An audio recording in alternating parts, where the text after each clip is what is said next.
검은 상복을 입은 정미수는 영정 사진 앞에서 한참을 서 있었습니다. 사진 속 남편은 여전히 반듯한 미소를 짓고 있었지만 그 웃음이 낯설게 느껴졌습니다. 장례식이 끝나자 문상객들은 모두 떠났고 남은 것은 향 냄새와 허무뿐이었습니다. 그녀는 낡은 손가방에서 서류 뭉치를 꺼내 회계사에게 건넸습니다. 재훈 씨가 남긴 자산 목록이에요. 정리 좀 부탁드려요. 회계사는 묘한 표정으로 서류를 넘겼습니다. 사모님, 이건 좀 이상한데요. 명의가 다 바뀌어 있습니다. 미순의 손끝이 굳었습니다. 뭐라고요? 바뀌었다니 무슨 말이에요? 회계사는 난처한 얼굴로 화면을 돌려 보여주었습니다. 컴퓨터 모니터 속에는 낯선 이름이 줄지어 있었습니다. 부동산, 예금, 주식까지 모든 것이 서은경이라는 인물의 명의로 되어 있었습니다. 이건 오류예요. 저는 이런 사람 모릅니다. 그녀는 당황해 손수건으로 땀을 닦았습니다. 은행을 찾아갔지만 직원은 단호했습니다. 사모님, 본인이 직접 위임장을 제출하셨습니다. 신분증 사본도 남아있네요. 모니터 속의 사진은 분명 자신이었습니다.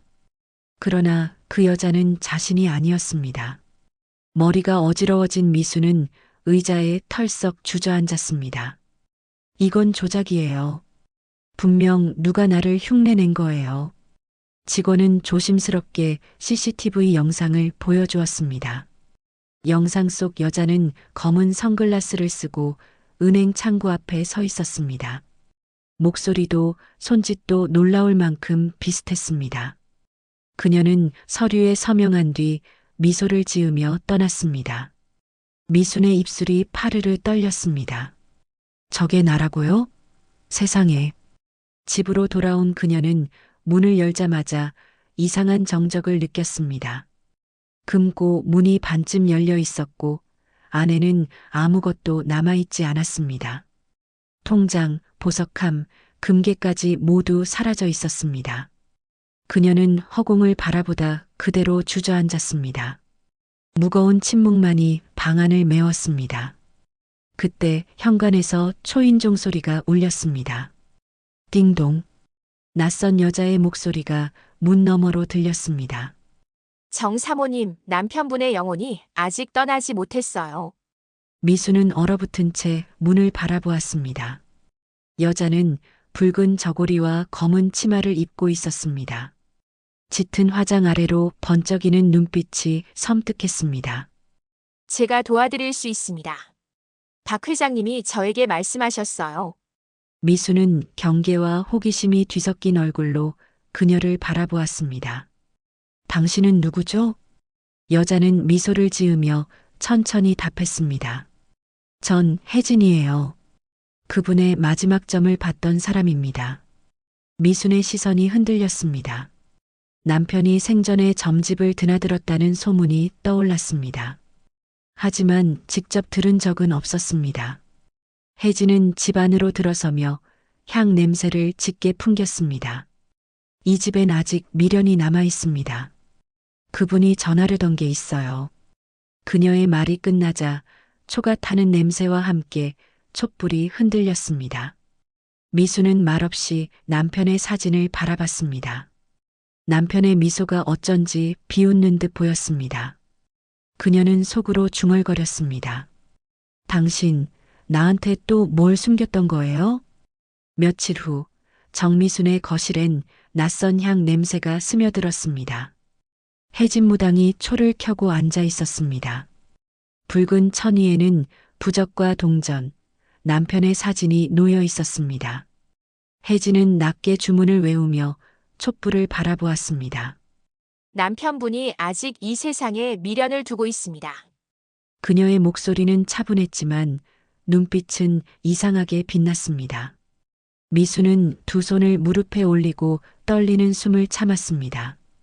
그분이 전하신 말이 있어요. 숨겨둔 돈을 찾으라고요. 그 한마디에 미순의 눈이 커졌습니다. 혜진은 손가락으로 허공을 가리켰습니다. 창고 서류함 안쪽에 남편이 남긴 종이가 있을 겁니다. 미수는 믿기지 않았지만 결국 안내대로 움직였습니다. 창고를 뒤지자 낡은 서류함에서 오래된 봉투 하나가 나왔습니다.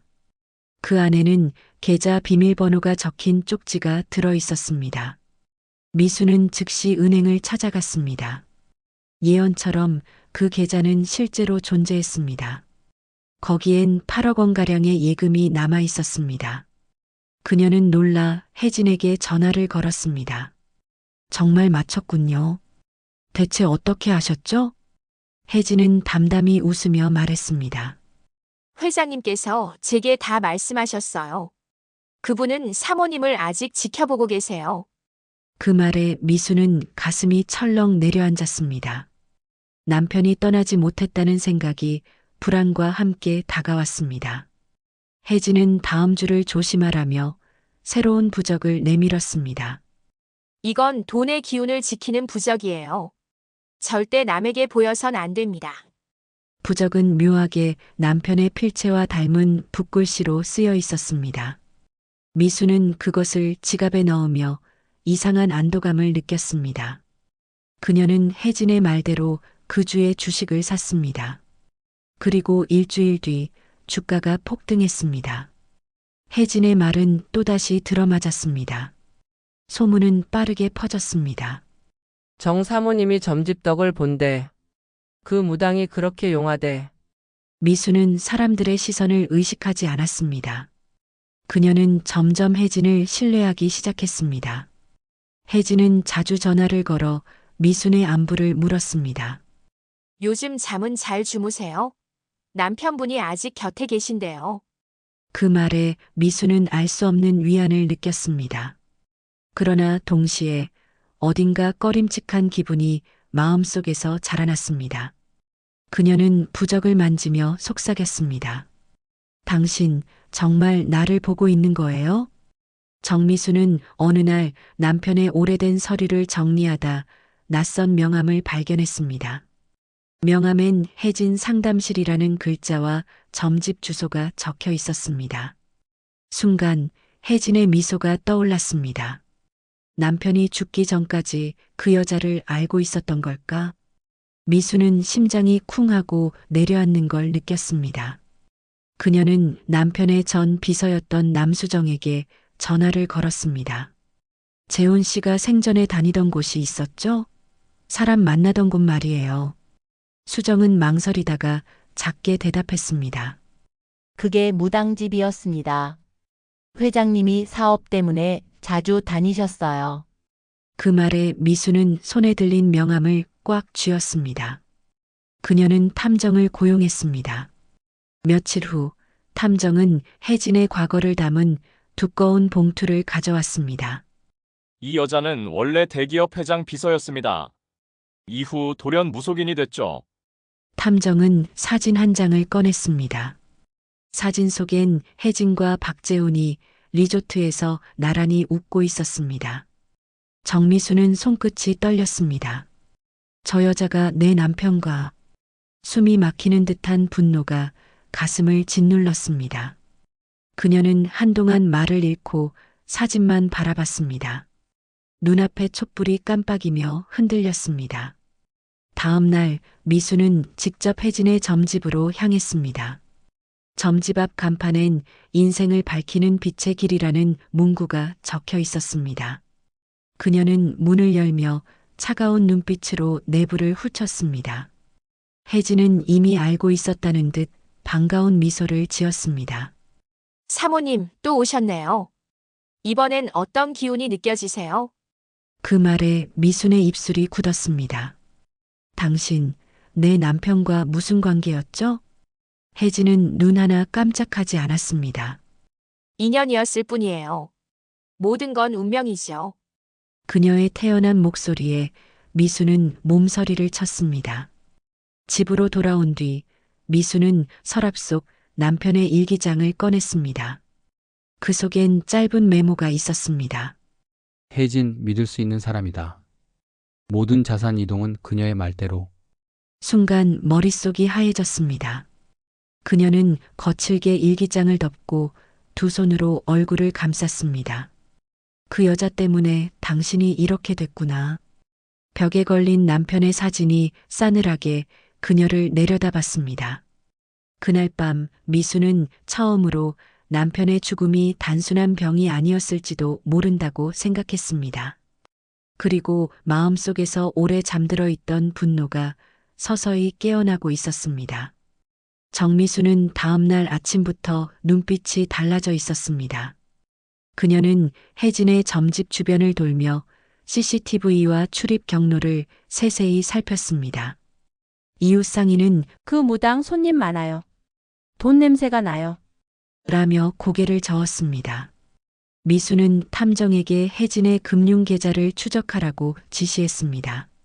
며칠 뒤 탐정은 두꺼운 봉투를 들고 나타났습니다. 이 여자는 유령 투자조합을 운영 중입니다. 부유층의 검은 돈이 이리로 들어가요. 미수는 서류를 들춰보다 눈을 의심했습니다. 거기엔 박재훈의 이름이 있었고 그 옆엔 수십억 원이 적혀 있었습니다. 그녀는 손끝이 저릿할 정도로 분노가 치밀었습니다. 이 여자가 내 남편의 돈을 빨아들였구나. 그날 밤 미수는 점집에 손님으로 위장해 다시 찾아갔습니다.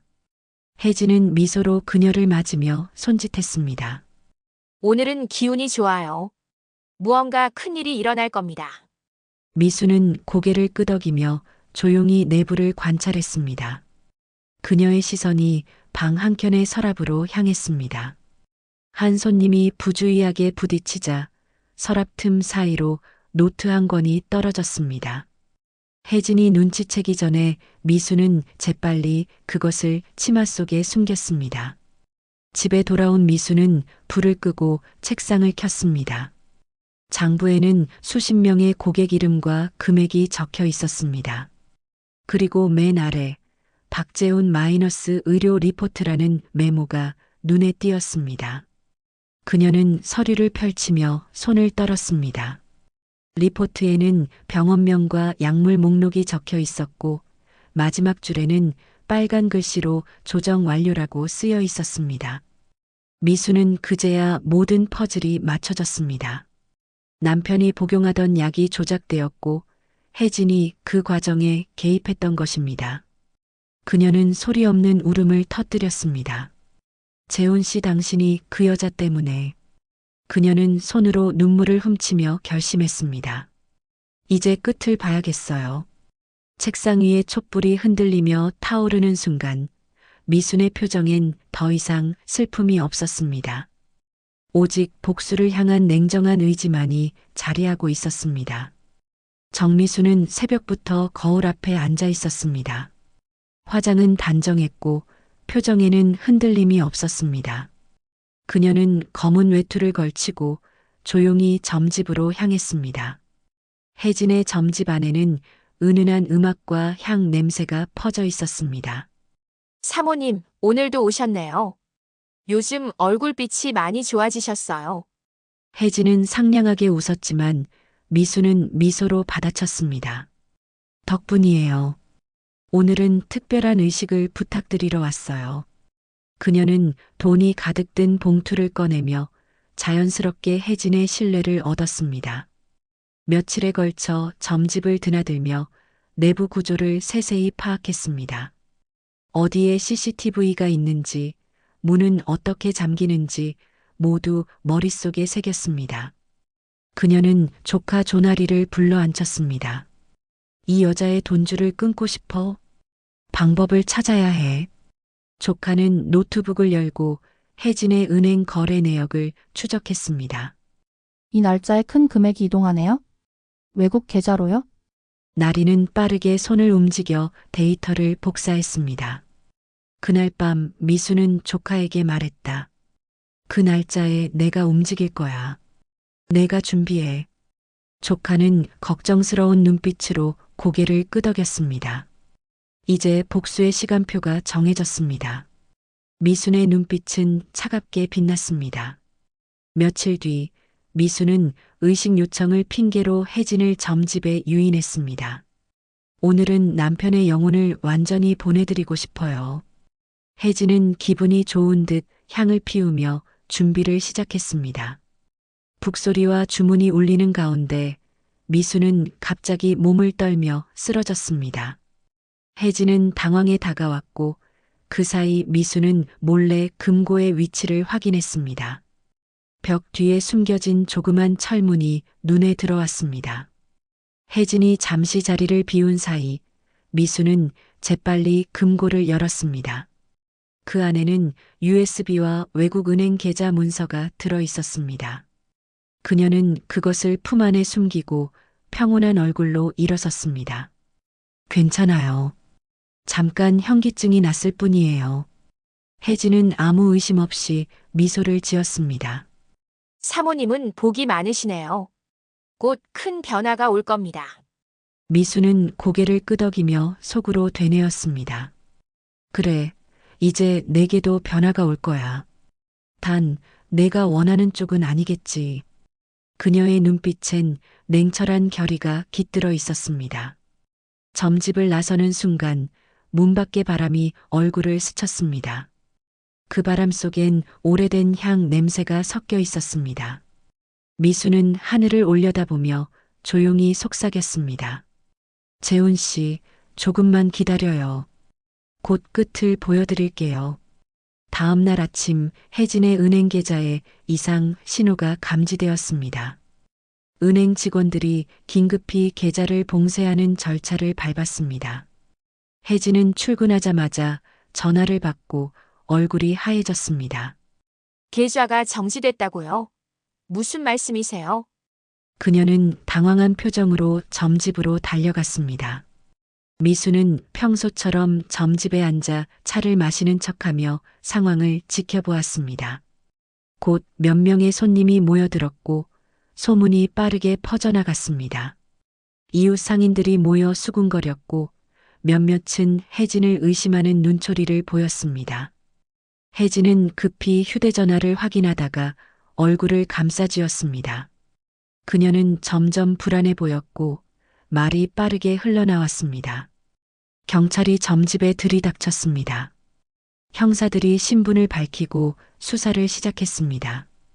미수는 침착하게 손자루를 정리하는 척하며 거리를 두었습니다. 형사들은 컴퓨터와 장부를 확보하려 했고 혜진은 격렬히 항의했습니다. 이거 오해예요. 저는 피해자입니다. 하지만 은행 기록과 장부 사본들이 정리되어 나오자 정황은 불리해졌습니다. 형사들은 증거물을 들고 점집을 나섰고 혜진은 체포되었습니다. 점집 문 앞에서 카메라 플래시가 터졌고 이웃들은 놀란 표정으로 지켜봤습니다. 언론은 곧바로 보도를 시작했고 제목에는 무속인 계좌 동결이라는 문구가 떴습니다. 미수는 점집 앞 골목에서 조용히 숨을 고르며 생각했습니다. 이제 시작일 뿐이다. 그 순간 체포되는 혜진은 미순을 향해 멈칫서서 입술을 떨었습니다. 넌 끝까지 속았어. 그 남자도 내가. 그 말은 흐려져 갔지만 미수는 그 의미를 온전히 이해하지 못했습니다. 언론은 미순을 향한 의혹도 함께 띄우기 시작했습니다. 점집과 공모했나? 라는 추측성 기사들이 나왔습니다. 미순의 이름이 기사에 오르내리자 그녀는 잠깐 흔들렸습니다. 그러나 마음을 다잡고 조카에게 연락을 했습니다. 나리 씨, 준비는 잘 되고 있지요? 밤하늘은 잿빛으로 가라앉아 있었고 점집 주변은 이상하리만치 조용했습니다. 정미수는 검은 외투에 모자를 눌러쓰고 골목을 따라 걸었습니다. 주머니 속에는 라이터와 작은 휘발유통 하나가 들어 있었습니다. 그녀의 걸음은 느렸지만 단단했습니다. 점집 문은 경찰 수사로 봉인 테이프가 붙어 있었으나 자물쇠는 허술했습니다. 미수는 조용히 테이프를 뜯고 안으로 들어갔습니다. 안은 어둡고 차가웠으며 향 냄새 대신 그을음 냄새가 났습니다. 탁자 위엔 아직 치워지지 않은 부적과 장부가 남아 있었습니다. 그녀는 그중 USB를 꺼내 노트북에 꽂았습니다. 화면 속 영상 파일 하나가 눈에 띄었습니다. 영상이 재생되자 남편 박재훈의 목소리가 들렸습니다. 이제 그만하자, 혜진. 이건 너무 위험해. 혜진은 화면 속에서 잔잔히 웃으며 컵에 무언가를 섞고 있었습니다. 당신이 원했잖아요. 다 정리되면 우리 둘이 떠나자면서. 그녀는 그 컵을 밀어줬고 남편은 아무 의심 없이 마셨습니다. 몇 분 뒤 그는 가슴을 부여잡고 쓰러졌습니다. 영상이 끝나자 미순의 손이 떨렸습니다. 눈물이 흐르려 했지만 그녀는 이를 악물고 삼켰습니다. 그녀는 방 한가운데로 가 휘발유를 뿌리기 시작했습니다. 냄새가 코를 찔렀고 천장이 서서히 번들거렸습니다. 그녀는 라이터를 꺼내 들며 낮게 속삭였습니다. 당신들 둘 다 이불로 끝이야. 불길은 순식간에 천장으로 번져나갔습니다. 부적들이 타오르며 검은재로 흩어졌고 붉은 빛이 방 안을 집어삼켰습니다. 미수는 잠시 불꽃을 바라보다가 천천히 뒤돌아섰습니다. 바깥에서는 사이렌 소리와 사람들의 비명이 뒤엉켰습니다. 그녀는 뒷골목으로 걸어나가며 라이터를 조용히 던졌습니다. 뒤를 돌아보니 점집은 이미 불덩어리가 되어 있었습니다. 그녀의 얼굴은 붉은 빛에 물들어 있었지만 표정은 고요했습니다. 그녀는 마지막으로 한 번 중얼거렸습니다. 이제 끝났어, 재훈 씨. 당신의 복수를 마쳤어요. 불길이 꺼진 점집은 새까만 잿더미로 변해 있었습니다. 뉴스에서는 연신 그 장면을 내보냈습니다. 유명 무속인 혜진, 의문의 화재로 사망. 현장에선 두 구의 시신 발견. 기자들의 목소리가 화면을 채웠고 시민들은 고개를 저었습니다. 정미수는 텔레비전을 끄고 창가로 다가갔습니다. 창밖엔 잔잔한 파도가 부서지는 바다가 보였습니다. 그녀는 바다 마을의 허름한 여관방에 앉아 있었습니다. 머리는 단정히 묶였고 이름이 적힌 신분증에는 박윤이라는 다른 이름이 새겨져 있었습니다.